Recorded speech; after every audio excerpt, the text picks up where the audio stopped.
came from the Australian government. Now that we've completed our 20-year mission in Afghanistan by handing it back to the Taliban, it's time to blindly follow the American empire into another massive shit show. Introducing our new military partnership, Aukus. You see, China's government, the CCP, has been a dickhead lately, threatening Taiwan, imprisoning millions in Xinjiang, illegally occupying islands in the South China Sea. Not that we give a shit about that. Aukus allies are experts at illegally occupying islands, like the Chagos Islands, where the Brits kicked out all the natives to build a US military base, an occupation the ICJ has just ruled to be unlawful. Or like Guam, and Hawaii, and well, all of Australia. But what worries us is that the CCP is trying to be as big a dickhead as us, and we can't have that, which is why we need Aukus. To join Aukus, we tore up a $90 billion submarine contract with the French and didn't even bother telling them in advance. Aukus. Lol, remember how we said we couldn't cancel that $1 billion contract with Adani because it would create sovereign risk? So now you know we're full of shit. But hey, look on the bright side. By bullshitting and stabbing an ally in the back, now the whole world knows what it's like to be an Aussie under this government.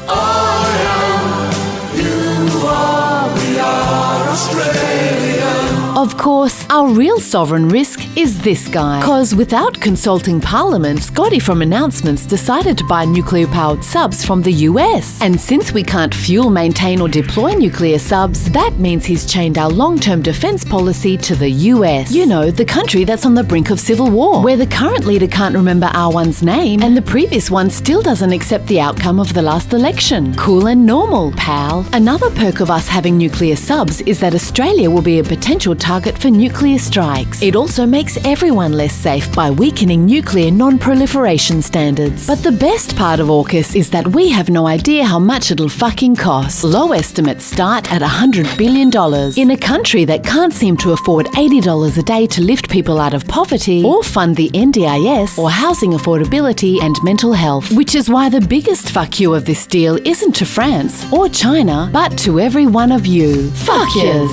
Some say the best way of responding to the CCP's shitfuckery is to form stronger relationships with our close neighbours and together apply firm, consistent and united diplomacy, which is probably true. But then we wouldn't be able to wedge Labour on national security at the coming election. And that's what this bullshit announcement is really all about. Australian government.